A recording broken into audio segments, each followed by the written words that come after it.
They said it could never happen in America. They were dead wrong. It began with one single scream in the middle of the night in Atlanta.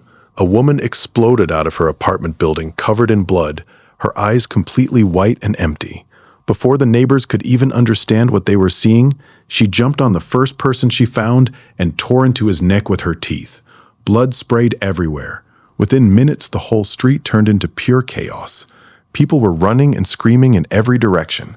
Cars crashed into each other, gunshots echoed through the buildings, but nothing could stop her, and nothing could stop the others who were already changing right behind her. When the sun came up the next morning, the city of Atlanta was already gone. This virus did not simply kill people, it completely rewrote them. It turned normal men, women, and even children into something much faster, much stronger, and much hungrier than any living human. These were not the slow-walking dead from the old movies. These monsters could run at full speed. They could climb the sides of buildings. They could break through doors and car windows using only their hands. And if they bit you, the clock started counting down. 2 minutes, sometimes even less. Then the fever would take over, and you would rise again as one of them. On the first day, Atlanta fell completely. The National Guard came with tanks and heavy weapons, but many of those soldiers never made it back alive. On the second day, the nightmare reached New York City. An infected man had taken a plane from Atlanta the night before. When that plane landed at JFK Airport, death walked out with the passengers. In just a few hours, Times Square, the brightest and busiest place on Earth, became a river of blood and broken bodies. The giant screens went black one after another. The city that never sleeps went completely dark forever. On the third day, Chicago was burning. Los Angeles was collapsing. Miami, Houston, Seattle, Boston, Philadelphia, one after another, the biggest cities in America fell like dominoes. The government tried to hide the truth. They said it was only a small outbreak that could be controlled. They told everyone to stay calm and stay home. But the videos were already on every phone. Millions of people watched in pure terror as endless crowds of the infected ran through the streets, hunting anything that still had a heartbeat. The big highways of America turned into giant graveyards. Cars were left for miles with doors open and engines still running. The owners were either missing or still sitting inside, half-eaten. Gas stations became battlefields. Supermarkets were emptied in a few hours and then became places of death when the infected followed people inside.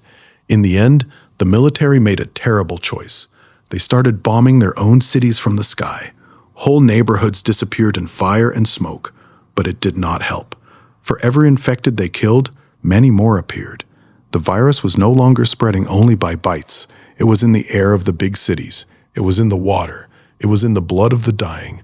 After only 1 week, the United States of America as the world knew it was finished. Washington, D.C. went completely quiet. The president and the last leaders of the country disappeared into a deep underground bunker. The stock market fell to zero. Electricity failed in many states. Mobile networks died. The internet went black. For the first time in modern history, America was truly alone and completely broken. Today, only small groups of survivors are still alive. Some are hiding deep in the forests and mountains. Others have locked themselves inside old shopping malls, schools, prisons, and tall buildings. Every night without fail, they hear the same terrible sound rising from the darkness. The low, endless moaning and screaming of the dead, coming closer and closer. Fruit is almost finished. Clean water is more valuable than money. Bullets are running out fast, and hope has become the rarest thing of all. This is no longer the land of the free. This is no longer the home of the brave. This is the zombie apocalypse. But the real horror is only starting now. The infection is still changing. Some of the dead are becoming different. They are becoming smarter. They have started hunting together in groups. Some have been seen using simple tools, opening doors, and even making traps for the living. They are beginning to remember pieces of the people they used to be, and that makes them much more dangerous than the mindless ones. Survivors talk about the new ones in whispers. They call them the awakened. These are the ones who stop and stare, the ones who wait, the ones who seem to plan. Some survivors who escaped their attacks say the awakened looked at them with something like recognition or hatred. The question is no longer if America will fall completely. The real question that keeps every survivor awake is this: who will still be alive when the last lights of the old world finally go out? This is not the end of the story. This is only the beginning of the end, and the dead never sleep. Not tonight, not tomorrow, not ever.